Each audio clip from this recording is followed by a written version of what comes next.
Hey everybody, before I get started, I just want to mention a couple of ways that you can engage with me on a more personal level. I have a few avenues set up and I keep focusing on one, and I figured, why don't I make a short little video talking about all of them real quick before we get into these episodes. So first thing, Patreon. There's a link in the episode description and every episode description to the Patreon, as well as a video on the feed called Major Announcement that has all the details of what each tier offers and how much they cost. I implore you to check that out. I offer a lot of cool shit for my patrons. Second thing, the Discord channel. There's also a Discord link in the episode description and in every episode description.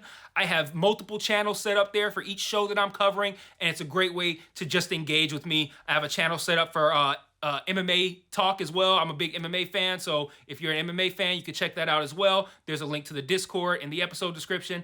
And then lastly, the Facebook and Twitter. Social media. Follow me on there. I post news on there. When I say news, I mean like, hey, I'm stopping covering this show. Hey, I'm starting covering this show. Let me know what you think about this.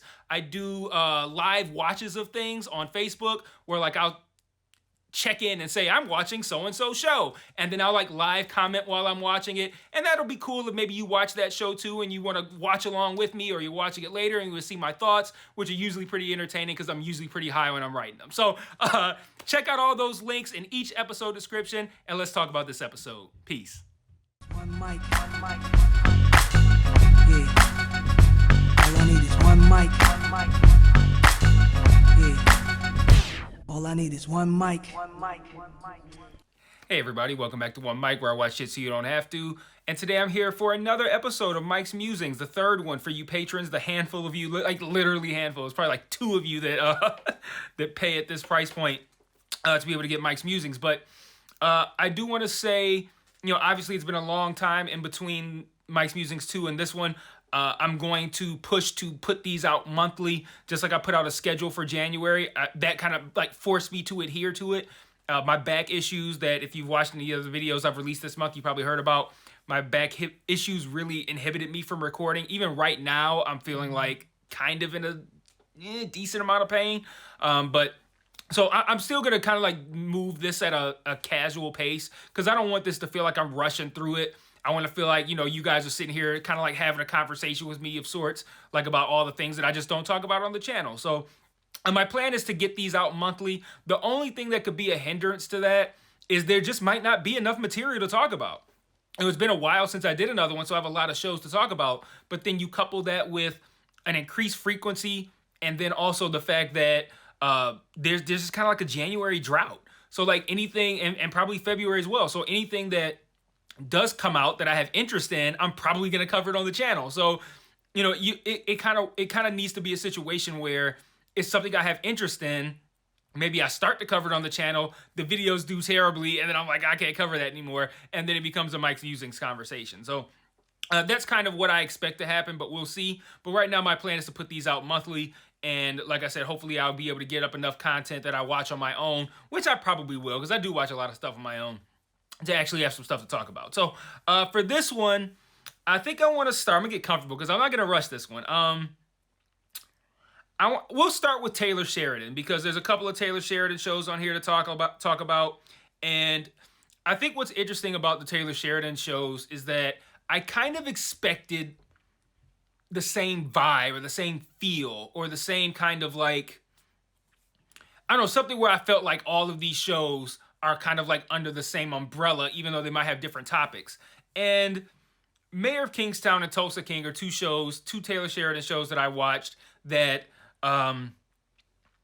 they don't, I think Mayor of Kingstown feels a little bit like the Yellowstone and all that, or the Yellowstone universe, but Tulsa King felt really different. Like this is something that he's like, okay, this is something that I just want to dip my toe in this and see how this works out. And Tulsa King was like, you know how they say, do you have any guilty pleasures? Tulsa King was kind of a guilty pleasure where it was like, it was enjoyable to watch. Like, okay, yeah, this is cool. I don't mind checking in for this every week, but it's not a good show. Like, it's really not. It's like, it's so over the top. And I think it's meant to be. Like, I think it's meant to be like borderline. Like, it's meant to be ridiculous where you're just like, this is just a lot. And I don't, like I said, I like it for oh, I'm in the garage, like you guys know I do. I'm in my garage with my cigars. I'm in there, maybe with a drink, maybe with some weed, whatever I might be in there with, and turning on Tulsa King and watching it, and it's like, oh, this is fun. This is fine. It's okay in that it's very entertaining in that regard, to where it's like, okay, I'm ready to go out there in the garage and watch Tulsa King. It's cool, but it's not something where, like, I wouldn't have wanted to cover this for the channel, because there's just so little to discuss, and it's kind of just like, here's what happened this week, and there's not really, the show doesn't really do anything special. The show doesn't really do anything creative. Stallone's character is just like, I don't know, man. It's so, I'm tired of saying over the top, but it's so ridiculous. Like I like the concept on its face is kind of silly. Like this idea of this mobster getting out of prison. Actually, I guess I could talk about it, but I think I did do a video or two on the channel. But this mobster gets out of prison for, I think, what did he say he was in there for? I don't know. We'll just say 20 years, ballpark it. It's something like that. Whatever, long time. He's in prison, away from his family, doesn't want to see his family, whatever. He gets out. Times have changed. His crew sends him off to Tulsa and is like, basically set up shop there, and you're gonna, be our guy out there, and that's what that is. And he comes out there, but it's like, he's so out of touch with present day, which is understandable, right? He's been in prison for all this time. But I just feel like the show, I don't want to say the show doesn't understand that, but I feel like the show downplays that. And when I say the show downplays it, the show showcases it, but the characters within the show, I think, maybe downplay it.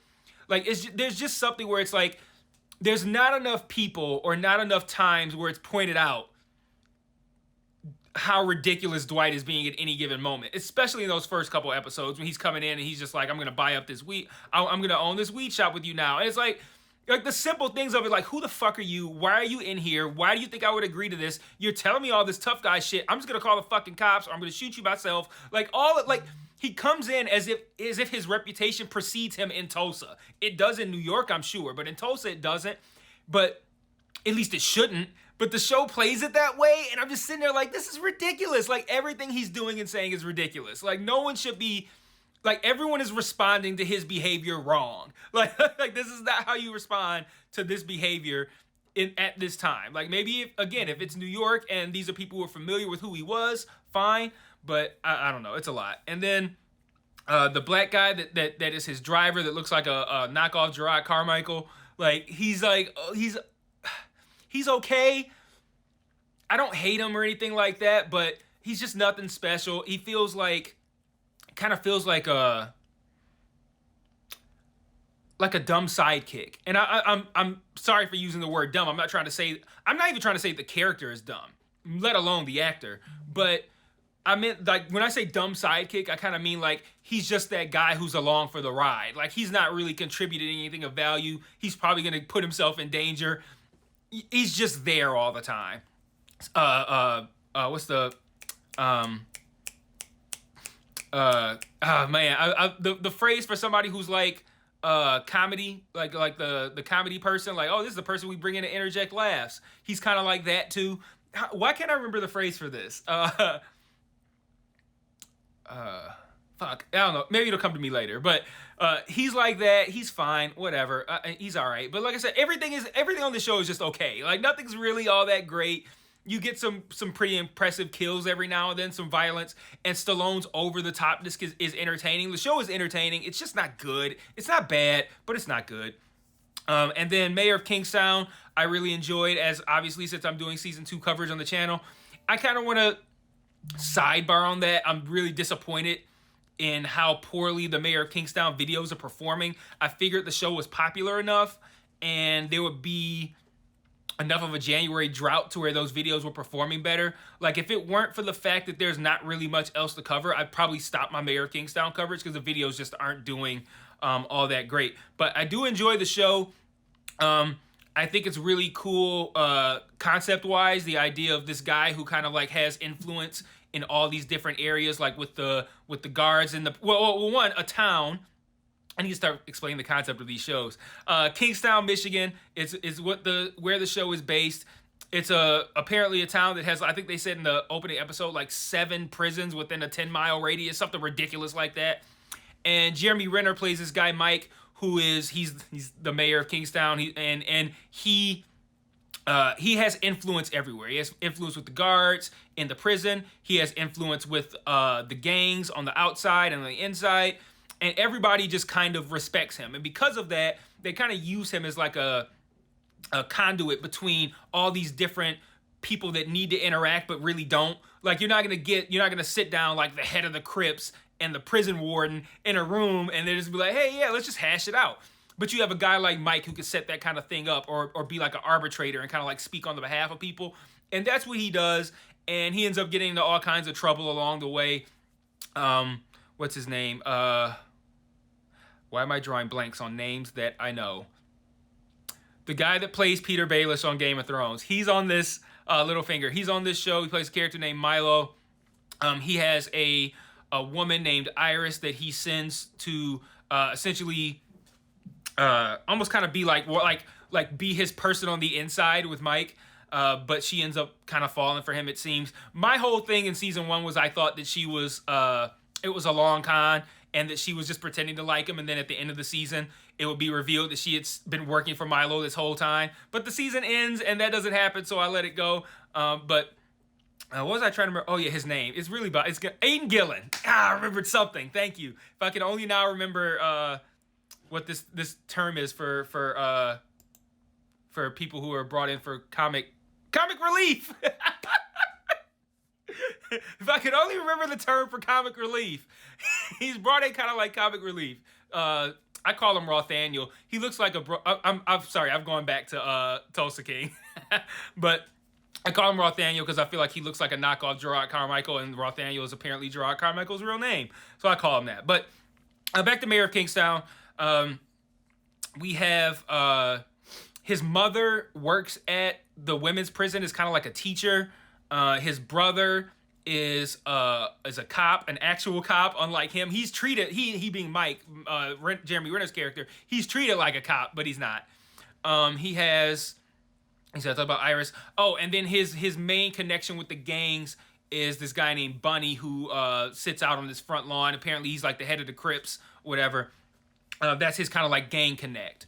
And each episode is really kind of just like, okay, what does he need to do or say to each party to make sure things go well, things go wrong, he has to fix it. And that's just generally the feel of the show. But it's entertaining, it's really fun. It gives you some, it gives you, like I say, I always talk about, what do I say? I like things that show me shit I haven't seen before. I've never seen anything like this where there's a place with, and it's here in the state, where there's a place with all these prisons in this one area. And I like the idea of a guy who kind of can like move in between all these various aspects of life. Like, he can move with the cops. He can move with the guards at the prison. He can move with the gangs, and not just the Crips. He can move with the white gang. He can move with the Mexican gang. Like, he's kind of like in with everybody and respected by everybody, and I dig that. So I really dig Mayor of Kingstown.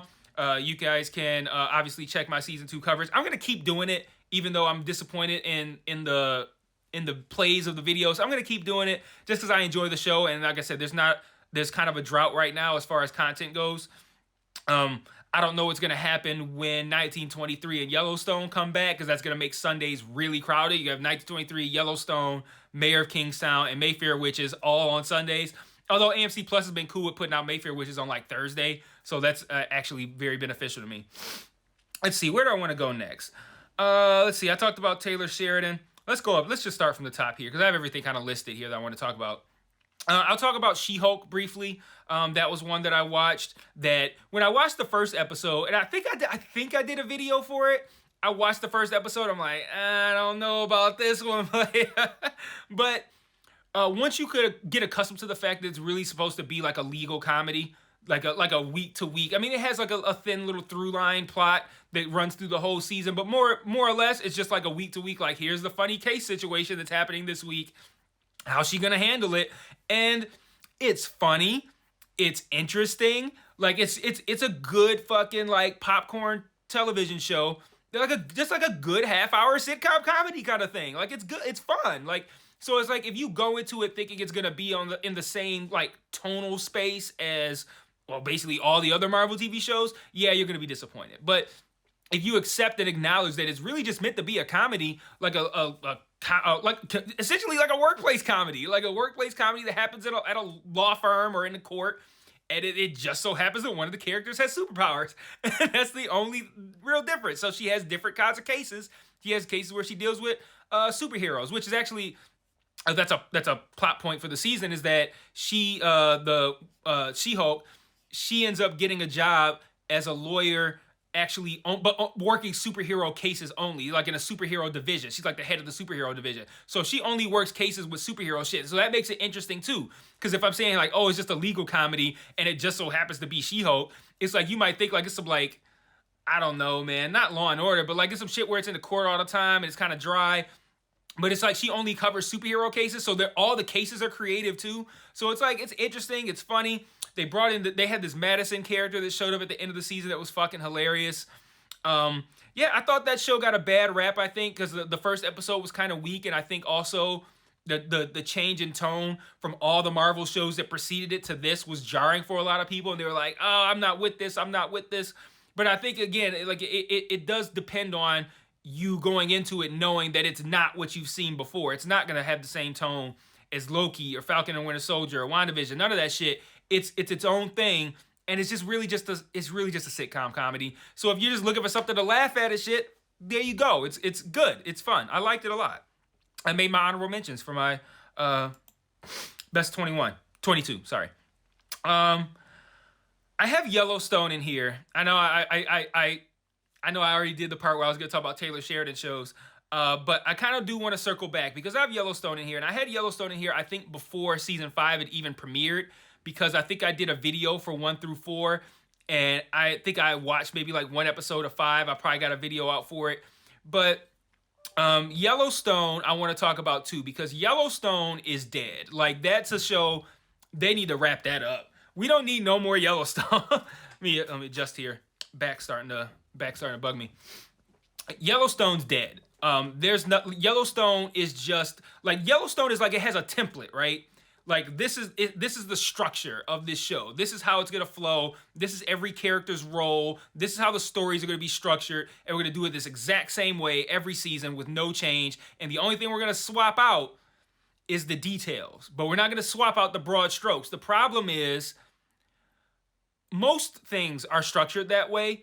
The problem is that when you swap out the details, it becomes harder to notice. On this show, it's incredibly easy to notice because the details aren't a big part of the template. Like, the template is John Dutton, played by Kevin Costner.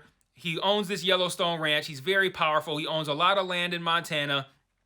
And every season, there's some fucking person in a tie from a big city who might as well be goddamn Yosemite Sam coming through like, I want this land. How can I get this land? I'm some big Texas businessman who mines oil and all this shit. I need this land. That's not actually a storyline, but I'm giving you an example. That's how the show is structured.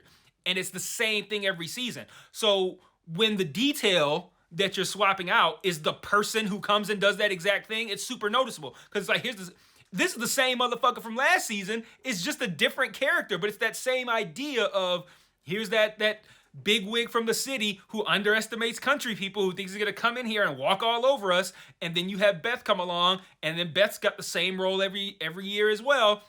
Here comes big city person with their fancy legalese and all of their confidence about how they're just gonna snatch our land. And now Beth's mission is to thwart this person and do it in as a spectacular and ridiculous and over-the-top way as possible. Like, the Beth character is really entertaining in season 1 and completely fucking tired by season 5, because it's like, I have seen this person show this character has changed 0.00% from season 1 to season 5. And I don't necessarily mean I need growth.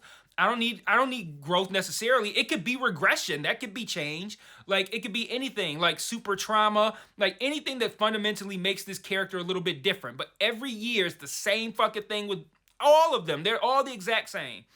And it's tired at this point, because now it kind of feels like they've stopped trying. Like, now they brought in, the big wig from the city who's here to take the land is now just a dark-haired version of Beth.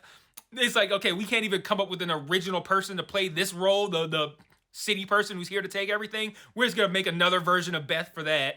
We're gonna do, we're gonna continue to have the Casey character in limbo. Like, Casey has been uninteresting since season 1, and every year they try to give him something. They kind of half-ass it. It's not interesting. He's not interesting. His whole family's not interesting. Nothing about Casey is interesting, and they're not even trying to make him interesting. They're not giving him his own storyline. Like, they do, but like, it's never anything that they really, I don't know, that makes it feel special. Like, I think the thing that they did the most was they had something where he was like, Casey had to like sit in the wilderness or some shit. He was doing this with the Indians or whatever. And even then it's like, how are we here? Like why is this happening? Like, you really are struggling to find Casey something to do. The same Jamie and Beth dynamic is going on. They're brother and sister. I'm not going to go and say any more than that, which could spoil it for someone if you haven't seen the show. But this character, Jamie and Beth, are brother and sister. They're son and daughter of Kevin Costner's character. They have an ongoing feud that just continues to escalate, but doesn't bring anything new into it. It just escalates. It's the same feud. Nothing changes. It's just like it just gets more contentious. It doesn't, I don't know. It doesn't change in any way. So I don't know, man. Yellowstone is it's the same shit every year, and it's tired. It's just not good anymore. I mean, so I thought season 1 was really good, and it fell into that shit I've never seen before category. Season 1 I thought was really good.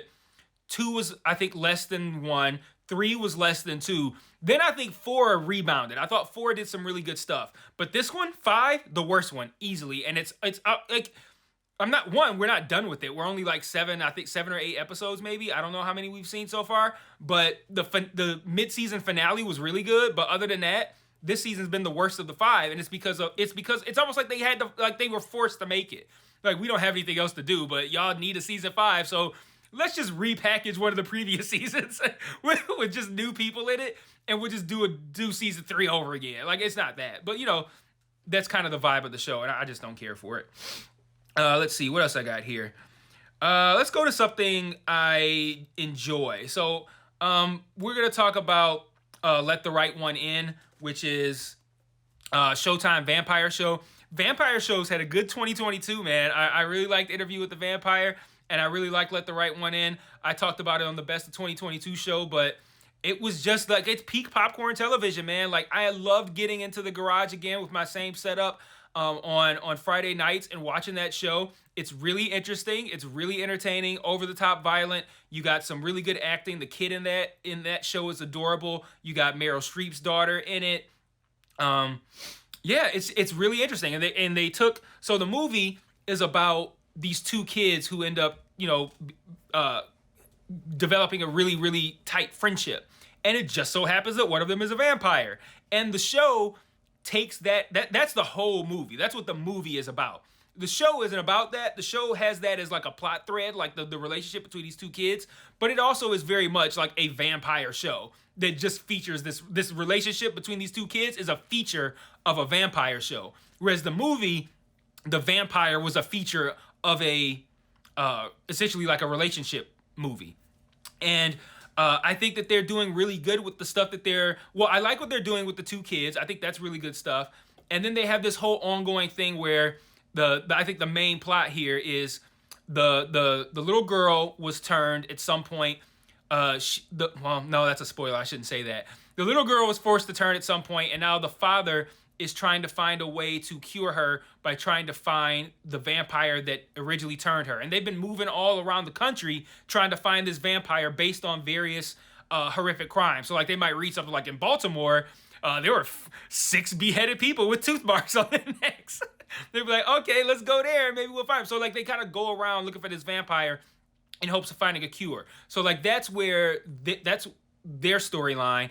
And then Meryl Streep's daughter, her storyline is also trying to find a cure for it, but she doesn't know about the father and the little girl. So, and she's trying to find a cure because her younger brother has it.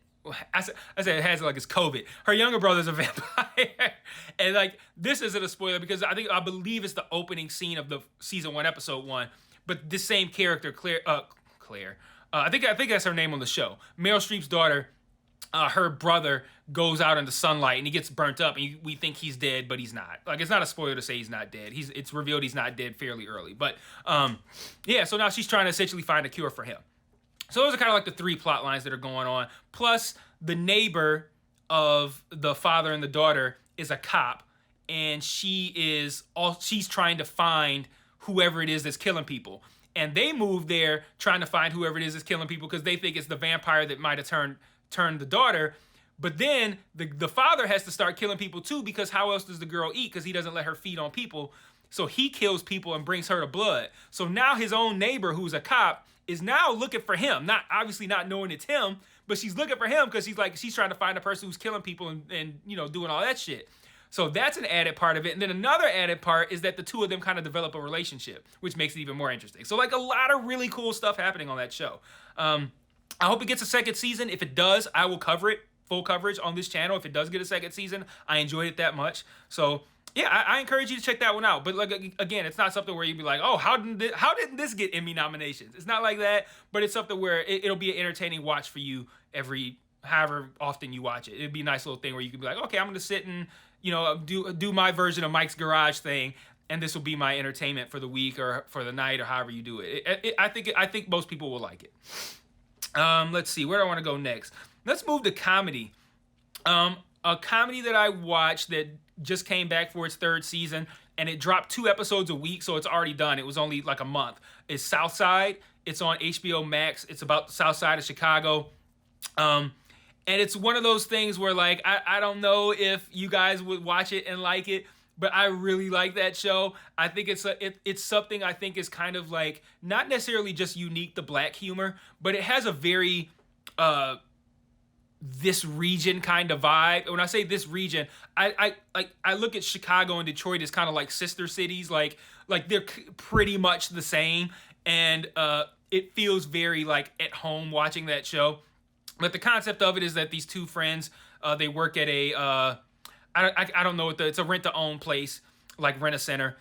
They work there and like shit just happens. I don't know, but like they bring in like people who I'm sure are local Chicago people that I just don't know. But then like bigger names like Chance the Rapper has appeared, I think on all 3 seasons. They bring in various rappers and things like that. But I mean, there's really not much I can say to sell you on the show. It's not creative conceptually. Like, it doesn't have Jason Sudeikis in soccer. It doesn't have, great commentary on sexuality like Schitt's Creek did or anything like that. It's just fucking funny, man. I really, really enjoy that show. I toured every week when another 2 episodes came out. I was right there, ready to watch it. Let's see. So I talked about let's move into. We'll do another thing that I like, Gangs of London. So, Gangs of London, I am currently watching season 2. I have 1 video up for episodes 1 and 2. I have watched 3, 4, and 5. So I plan on getting videos out for 3, 4, and 5. The cool thing that I'm going to share with you patrons is obviously I'm going to have to record each video pretending like I don't know what happens in the next episode. But sometimes that's just what happens. I'll start watching an episode. I'm like, I can watch the next one. I don't want to watch any more before I get those videos up because then it can kind of jumble in my mind. But I really enjoyed this show. Season 1 was great. It kind of revolved around this mystery of, so you have this gang in London, and you have this gang in London, and the main character, who we don't really see on the show very often in season 1, he gets killed in like episode 1. He's like the head of this family or whatever. He gets killed, and the whole season 1 is kind of like, okay, who killed this guy and why? And the season 1 mystery kind of like unravels throughout the course of the season, which is great. But that mystery, like following along with that mystery, is cool. But what I love about this show is how over the top violent it is, and I love over the top violence. And this show knows how to do violence. And this show knows how to do action. And it does it really fucking well. And there are so many moments in this show where I'm just like, that was so cool. That was so cool. That was so violent. How do you come up with that? So like you couple the entertainment factor of like great action sequences with really over the top violence. You got this one black guy who I recognize his face, but I don't know his name. Oh, I've seen him in a lot of things, but He's like a goddamn Jason Bourne out there. You got that. And then you couple that with the really interesting, like I said, the slow kind of like reveal of what happened to the father of this family and why. And then also all of the people who he's affiliated with essentially grappling for that power with each other. Like it was really good. It was really good first season. So far, 5 episodes into season 2, I don't think season 2 is as good as season 1. But season 2 is still really entertaining. And season 2 had a moment that is probably the most violent thing I've ever seen in a television show. I'm just like, that is ridiculous. I don't even know how you come up with that. I'm not going to explain it. I'm not going to tell you guys what it was, just in case you're watching this. You're like, I kind of want to see what he's talking about. I'm going to watch Gangs of London. It sounds like my kind of shit.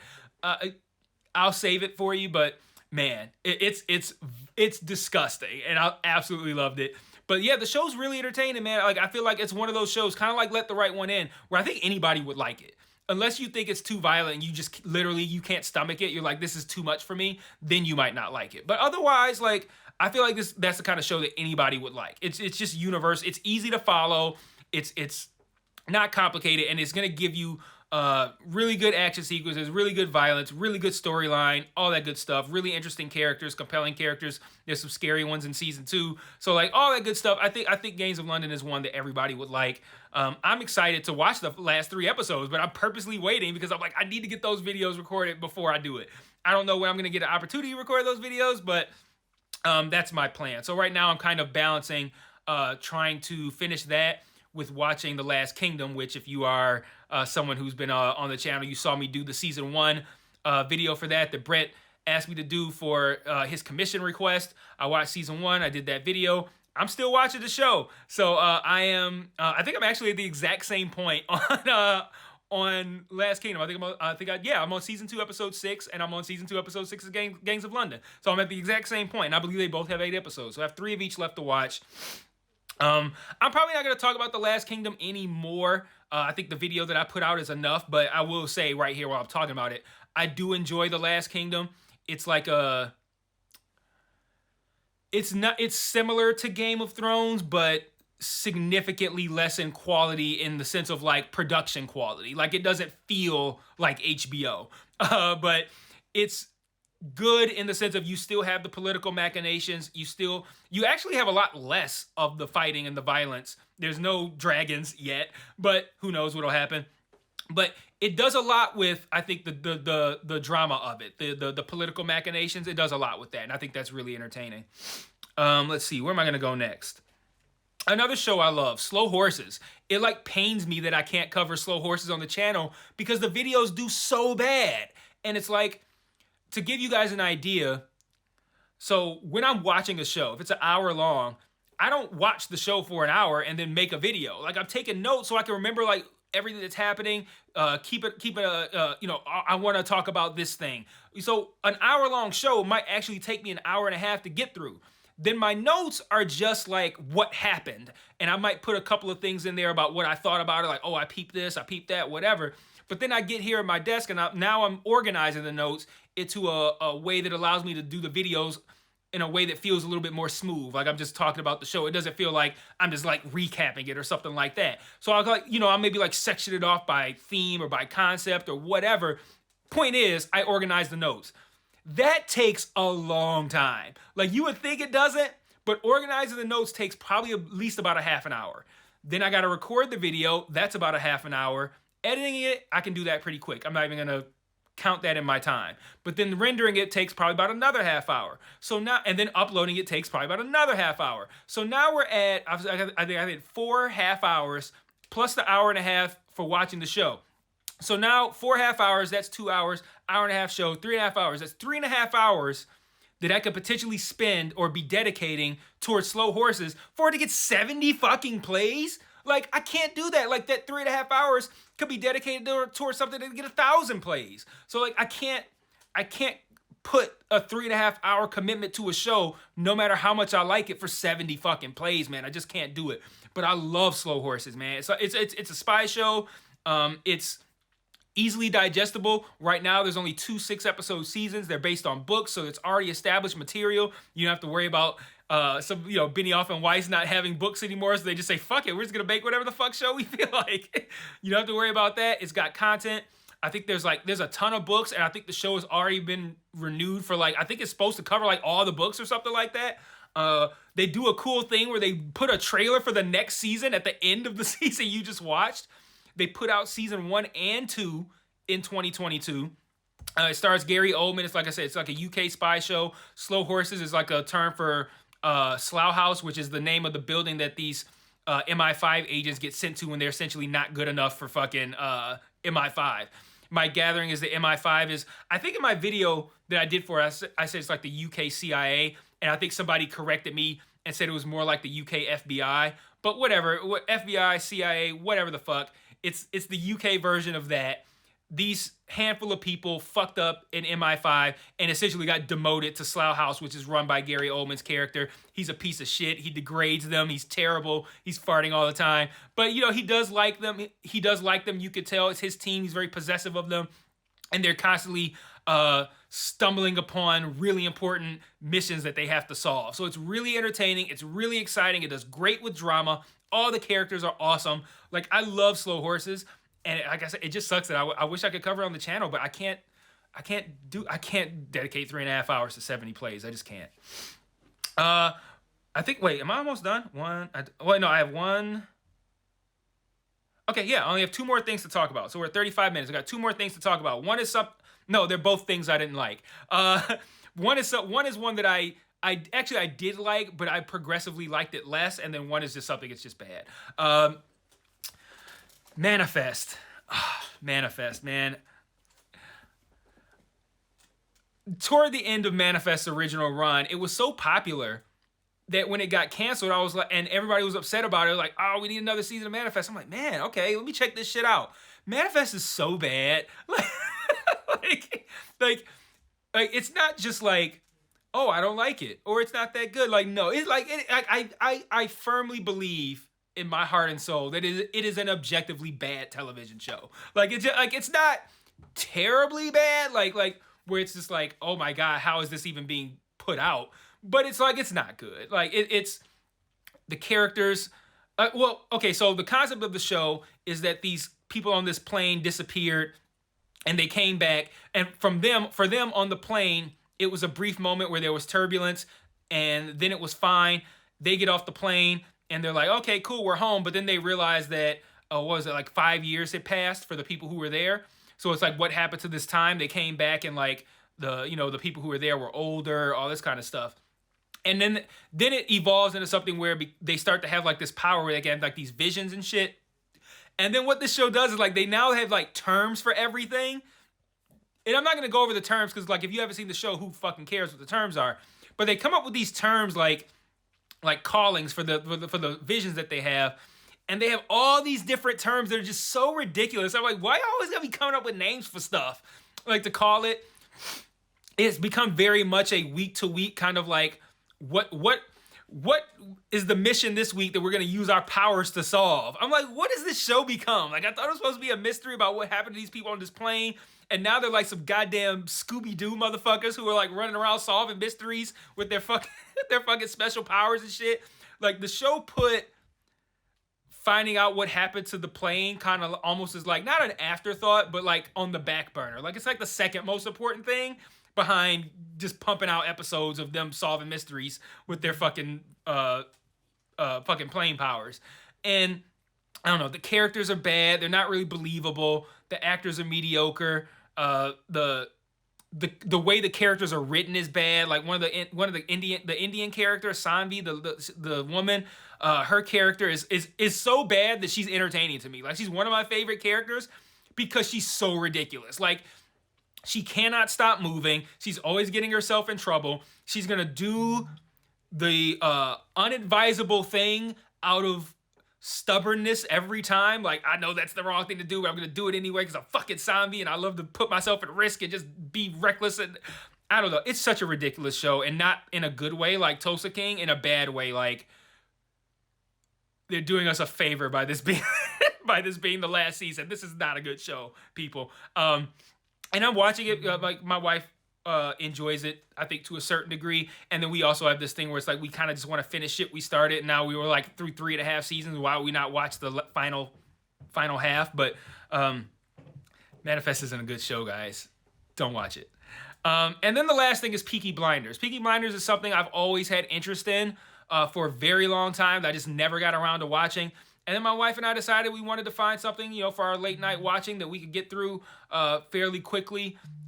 Peaky Blinders only has, I think there's 6 episode seasons. I think there's 5 or 6 of them on I think it's on Netflix right now.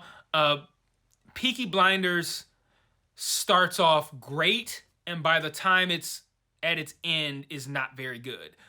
Peaky Blinders lessens each season. And I think what caused that was they took one of the characters and I think they took her from, it's season 1, she felt like the matriarch of this crew. I keep forgetting that you guys might not have seen the show. Peaky Blinders is a show that takes place in the early 1900s in London. Cillian Murphy plays the lead role. Tommy Shelby, he's like the head of this family, and they just run this little small town, and it's like I said, it's early 1900s. Season 1, you don't even have cars yet. They're riding on horseback, cobblestone streets, blacksmiths everywhere, but you get to see like how a gang runs a town during that time. And I thought that was super cool. It's super interesting. And then his aunt was kind of like the matriarch of this crew, whereas like you could tell she was kind of really pulling the strings, like she was really in charge in season 1. And then as the show progressed, they made the character like crazy. They made her into some like gypsy who, like they're a gypsy family, but like they like really leaned into gypsy for her, where she's like reading tea leaves and making predictions and saying all kinds of weird shit. Like they made her into like a crazy character that you don't really respect anymore. When in season 1, I'm like, how cool is it this woman is like low-key in charge of this badass group? The Arthur character on that show is incredible. I don't know that actor from anything else, but he's fucking awesome. One of the other brothers of Tommy on that show is one of the lead characters on Gangs of London. He's awesome. It's another one that's really cool, really violent. It's just, as the seasons progress, it's just like what was I saying? Like Yellowstone, where it's like you see the structure of it, and you shouldn't see it, but you do, because they don't make too many changes to it. It's like, okay, we're just gonna swap this guy out for another one, and he's gonna do the exact same thing. He's gonna have the exact same goals. We're gonna swap this guy out for another one. So now here's this season's threat. It's a new guy, and each season, the new guy gets worse. Like season 1, it was like Sam Neill, and he was pretty cool, right? And they made him like kind of depraved at the same time. Like he had some sick shit going on. You know this guy, you know him as like Jurassic Park guy. You're like, what the fuck is up with him now? But by the time they get to like I want to say it was season 4, they bring in Adrian Brody as like this Italian gangster, and he does like, as a non-Italian, I was still offended at how stereotypical his portrayal was. It was like he watched The Godfather the day before and was like, all right, that's what I'm gonna do, and I'm not gonna try to hide that that's what I'm doing. I'm just gonna do it. And he comes in and he's basically a really, really bad version of Robert De Niro's character in the second Godfather. And it's such a bad, and like I said, to me, if I don't know how they felt about it, but if I was like an Italian person, I would have been offended by that portrayal. Like it is such a stereotypical portrayal. Like he's like a caricature of an Italian gangster. It's bad, real bad. He was terrible, which is wild because I love Adrian Brody. Like I think Adrian Brody is an incredible actor. I don't know what made him choose to do that for that character, but it was awful, god awful, like borderline unwatchable what he was doing. I'm like, this is terrible. Like, how does nobody, like, I don't know when that season came out, but whatever season he was on, I don't know. I that show must have flown under the radar or something, because I don't understand how he got away with doing that fucking, like, that was like the Italian version of like Step and Fetch It. Like that's how bad that character was to me. Terrible. But I mean, I love the show conceptually. I loved a lot of the characters. I enjoyed watching it, but as it progressed, it just got less and less and less, to the point where around season 4, it was kind of like, I don't even really need to finish this. I will, but I don't really need to. It's not that good anymore, which was sad, because like I said, I really enjoyed the first season, but it's something that by the time you reach the end, it's like, Finally, at the end. And if they do still put out the movie, I'm still gonna watch it. But I'm also gonna have faith that they're gonna give me like a solid self-contained story for that movie, and it'll be worth watching, and not just a lesser version of the previous 5 or 6 seasons, just shortened into 2 hours. Like, I don't need that. But like I said, I enjoyed it for the first season. I think a lot of you guys will probably enjoy it to start. You might enjoy the whole thing. Like, it just, for me, it got tired because I'm just like, okay, it's the same as the last season, just worse.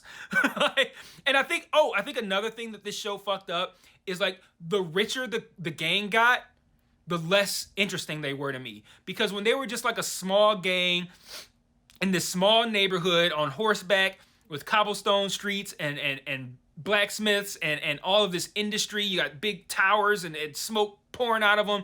When they were running the town like that, that was interesting to me. Same as like 1883, that show, all that was interesting to me. But then they start to get money. Then they start to move. Then they end up in more lavish locales. And then it's like, okay, this doesn't even feel like the same show anymore. It's like it's got the same characters, but now they're fucking rich. They got all these fancy... now they do have fancy cars. They got these mansions, these big houses. I'm like, this is not the show that I liked in season 1. And of course, you're going to expect these characters to evolve and grow. So I'm not saying the characters shouldn't have gotten money or whatever. But once it got to that point, it stopped giving me that unique kind of like, oh, I like this. I haven't seen this before. That was now gone. And now it's been replaced with something I have seen before. And now now you couple that with the fact that, again, you're recycling the same template of a story, the same kinds of characters. You're just shuffling the same people in and out. And now it's like, okay, well, now that thing that was unique that I liked in season 1 is now gone. You swap it out all this, you're recycling the same shit. Now I'm not in anymore. So you guys might not be looking at it that deeply, though, so you might still enjoy it. I think it's a worthwhile watch, and I do think season 1 is really strong. So that's all I got. I think I talked about like 10 shows on this one. We only ended up at 45 minutes since I didn't try to smoke a cigar at the same time. But that's all I got for right now. I don't even know what I'm going to talk about in Mike's Musings for, because I don't even really have anything. Because like I said, everything I'm watching, I'm covering on the channel for the most part. So the only thing I'm watching that I'm not covering is The Last Kingdom. That's it. So, and then, like I said, as more new things come on, I'm probably going to cover them on the channel. So the only thing that could potentially happen is, like, there's a couple things coming out. There's this Poker Face show that I think comes out tomorrow. I think it's called Poker Face. That comes out tomorrow. I'm going to check that out. Tomorrow being January 26th, which for you watching this video, that's today, because I'm putting this out tomorrow. That comes out tomorrow, and then I think Shrinking with Jason Segel and Harrison Ford comes out on Friday. I'm going to check that out, and that'll be a thing like, okay, are they going to get week-to-week coverage? Depends on the show, depends on how the videos do, depends on if it's even released week-to-week. I don't know. They may put out all the Poker Face episodes at one time. I don't know what Peacock does. So we'll see later this week, but I don't really know about Mike's Musings 4. We'll see. But if I watch those and then I'm like, I'll do a video, and then for whatever reason, I'm like, I'm not continuing coverage, then I'll talk about those on the next Mike's Musings. And there'll be plenty of February. I'm also watching some movies, so that could come into Mike's Musings as well. On the heels of the Oscar nominations, that's probably what's going to happen. Mike's Musings 4 might be a little bit more leaning toward movies. So I will see you guys next month for that one. And until then, peace.